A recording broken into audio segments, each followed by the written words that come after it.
Hello viewers and welcome to the Operational Art of War 3. I'm your host Pew Pew Choo Choo, and today we'll be playing a quick scenario for this particular game.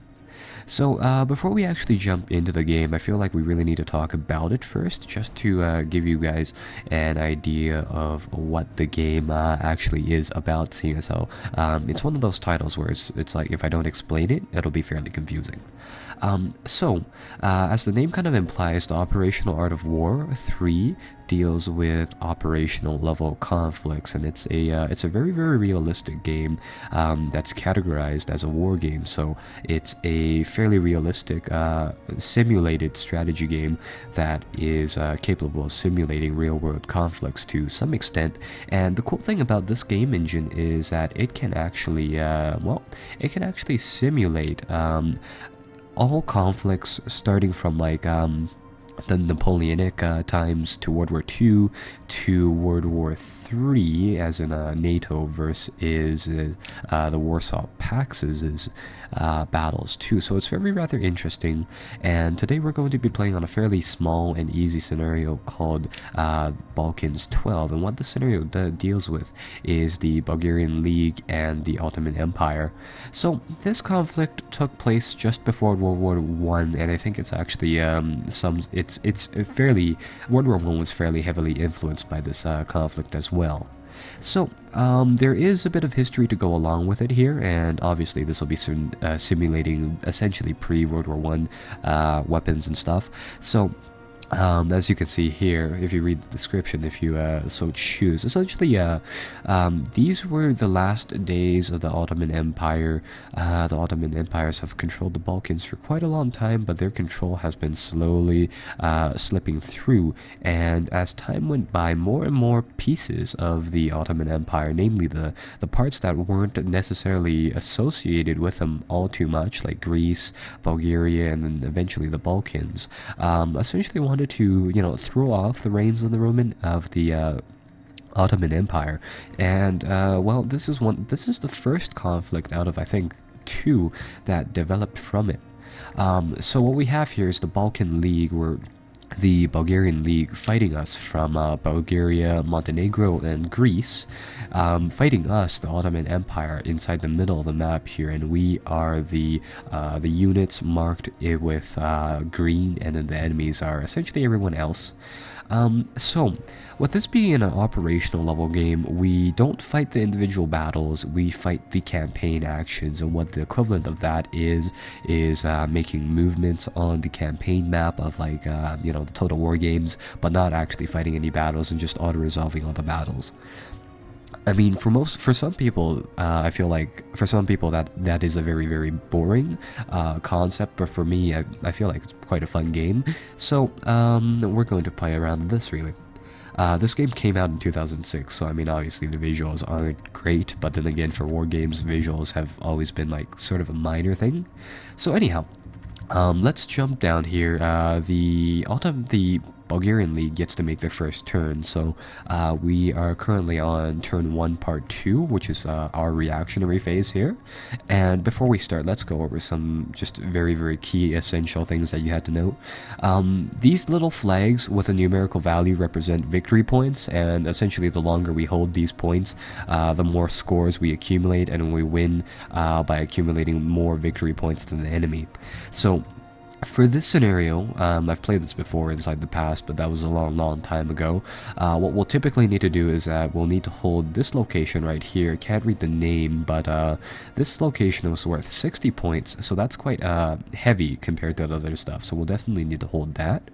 And we'll also need to hold Constantinople as well. So those are our two very key points that we need to hold, as well as the little fortress town up here, too. As well as these two towns too, both are worth 30. So let's begin our actions, and let's begin mobilizing our troops. How the scenario works is, or rather how the game kind of works is that you move these counters around on the map, and these counters represent different army formations. So we're dealing with a World War I setup, and what that means is that our units move very slowly, they consume large amounts of supplies, and they're not very effective on the attack. And how that is represented inside the game is that you'll notice here that on every single little unit, they have a few different pieces of information about them that we have to go over. So the main things that you guys will have to keep track of is these two numbers on the bottom here. The 4 represents the attack value, and the defensive value is the 15. So as you can see here, these World War I units, excuse me. So as you can see, these World War I units are very, very low in their offensive capabilities, but they're great on the defensive, and that makes it so that us playing as the Ottoman Empire has we have a very good chance in winning. So what we have to do here is that we essentially have to hold off the Bulgarian League until they run out of points, and then we win. So currently, if I use the situation briefing here, you'll see here, it's turn 1, and there are 14 turns remaining, and currently our victory level is 262 out of 360, meaning that we have an overwhelming victory. So with that kind of said, all we had to do is really just hold the majority of the towns till that counter runs down, and at that point we win. So we'll be playing a defensive battle here for sure, and we'll really be trying to win through just waiting around, really. Alright, so what we're going to do is that, we'll try to start off from the west and move east, and we'll do some of our unit movements here.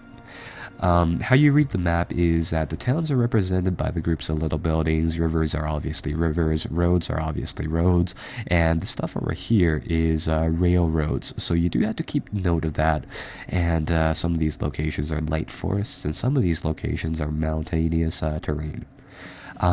So what we're going to do here is that we're going to make a few unit adjustments to our defensive line and really make it so that the Greeks and the Bulgarian League over here have a hard time pushing at us. So what that means is that we're going to have to adjust our units by a little bit. What I'm going to do here is that I'm going to try to use rivers and other defensive lines as best as I can to defend our positions. So what that entails is that we need to bring our guys and we need to make a cohesive line of fortifications. And how I do that is that I bring these unit hexes and I want to fortify around this river. This is going to be phase line number 1, and we're going to have a defensive line over here inside the mountains and the one defending the railroads over here. Excuse me for my, excuse the coughing, I do have a bit of a cold. So that's essentially our plan for the day. And what we're going to do here is that we are just going to make it so that the Bulgarian League here have a really rather difficult time advancing forward. One of the things that you should note is that on some of these hexes, some of these hexes are very defended locations, namely things with this little circle around it here. So with that said, our tile over here, the victory point worth 50 victory points is actually a fortified village that has a port and that has a ring of fortifications around it. So what that means is that our troops here will be able to defend for a very long time without giving up, simply because they do have a constant source of supply and they have defenses, meaning that we'll just leave our troops there in defensive mode. And likewise, the town over here also has a line of defenses, so we can leave them as it is, along with this town over here as well. So we'll leave those 3 villages to essentially hold for themselves, and what I'm going to do now is that I'm going to dig in the cavalry troops here and the infantry divisions we have along the coast of this river. Most games put rivers on the side of hexes as opposed to putting them inside the middle of hexes, so this is a unique part of this game, and obviously there's a penalty to attacking across a river, but how do you simulate it if there's a river running right in the middle of a tile? Well, how they do it inside this game is that if you attack from the river tile, you suffer a penalty to attack, so that's kind of how that works. And with that kind of said, we'll just position our units here to make a defensive line. I'll move some of these Alpine brigades to cover this little entry way coming down the river here. So yeah, our objectives is just to make it so that the enemy forces have a very, very difficult time in engaging us. And one of the things that the game does simulate is supply.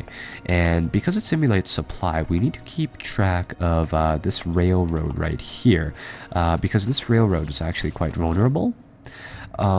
If we take off all of the units off the map, essentially what the map comes down to is that supply is produced from Constantinople in area, and then that supply is actually shipped around the railroad system here, all the way to our troops over here.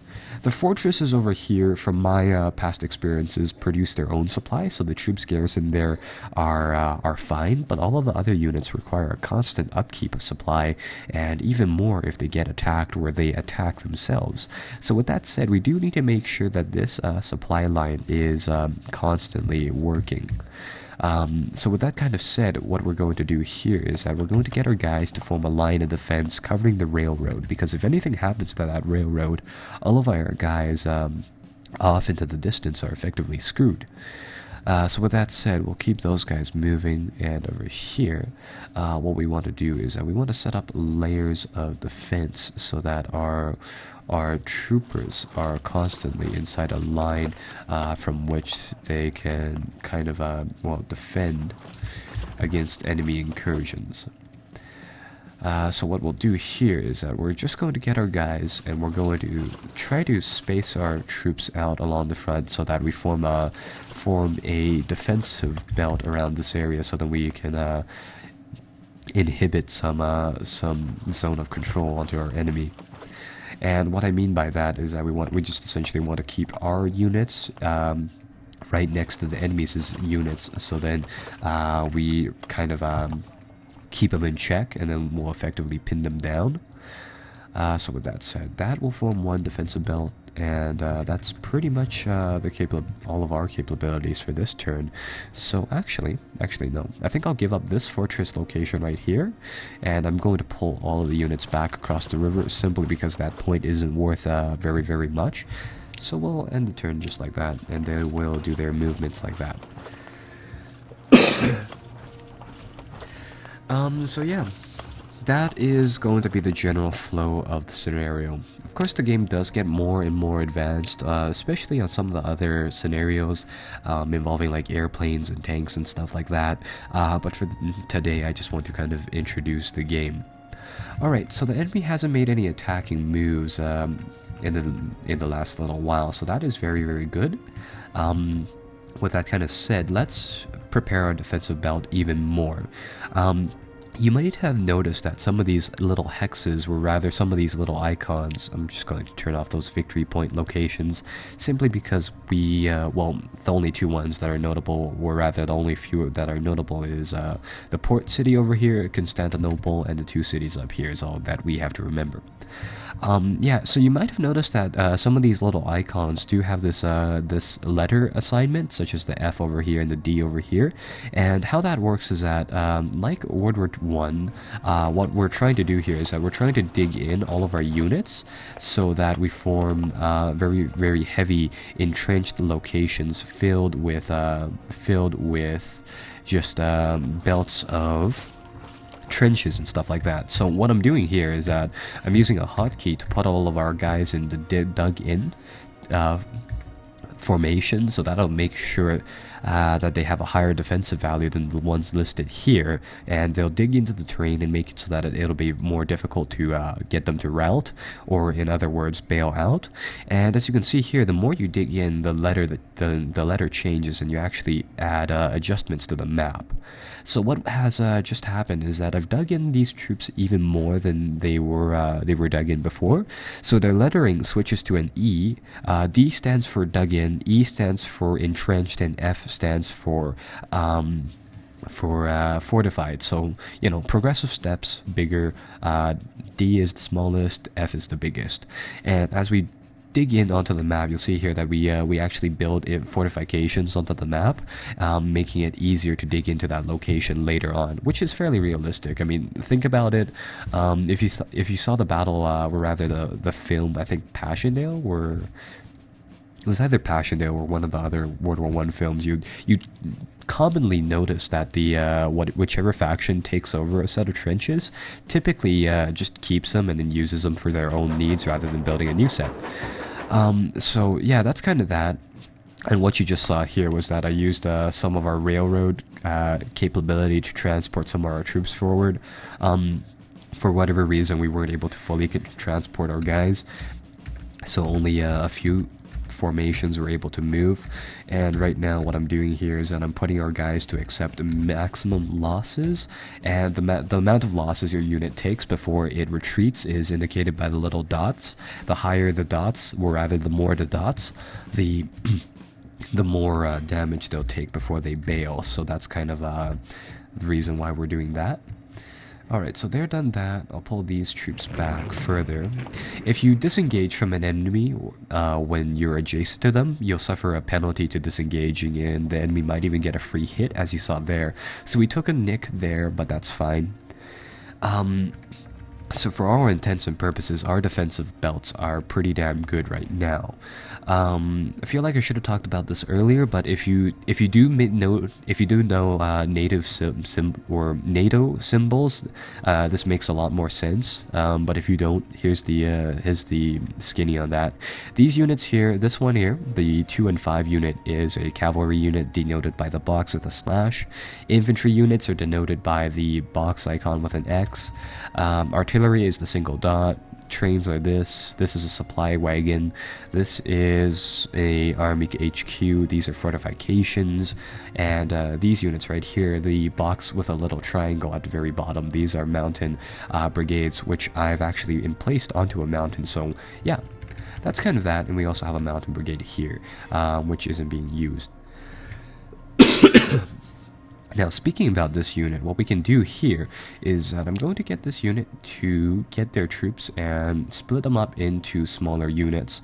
So before they were a brigade, now they're split up into, I think, battalions. And what I want these battalions to do here is that I want to start to interdict the enemy's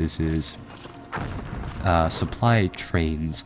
For intents and purposes, I mean, this is a game, so we're not too worried about taking losses. And even in real life, I mean, World War One, they weren't really worried about taking losses, right? And you might have noticed here that we switched from being our turn to our turn again immediately, and this is because of a variable game system that they've introduced, where you can take, in theory, 2 turns one after another, assuming that your faction has the initiative. So for example, like the Russians in World War II probably won't have the initiative simply because their communications are really rather slow. So as the battle goes on, we'll be gaining reinforcements, and it looks like 2 reserve divisions have been activated. Over the course of the game, let me pull up the panel. Over the course of the game, we will be gaining quite a lot of infantry, quite a lot of reserve units, but some of our units will also be withdrawn. So that's kind of that. Alright, so now with that kind of said, let's make a few more unit adjustments. We'll put these guys into this fortress and make them defend. Our defensive belts are effectively completed. You'll see here that fortifications are popping up everywhere, and we're really starting to lay down defensive work over here. And I'm slowly but surely moving our troops forward, which is good, along this rail network. We have to protect this rail network, or rather this supply route of railroads, simply because this area is really rather vulnerable if you don't feed in supply. So we have all of our units defending. They've probably surrounded us down here. Well, actually not fully surrounded us, but just barely, so we'll keep up the pressure over there. And over here, what I plan on doing is that I just plan on constantly blowing up railroads and really delaying these guys.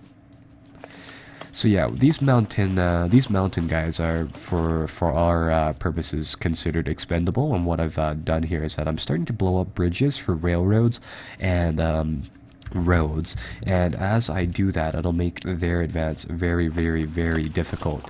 So with that said, World War One supply was very crucial, simply because you had tons of people crammed into narrow trenches, and they all needed food, bullets, and fresh underwear.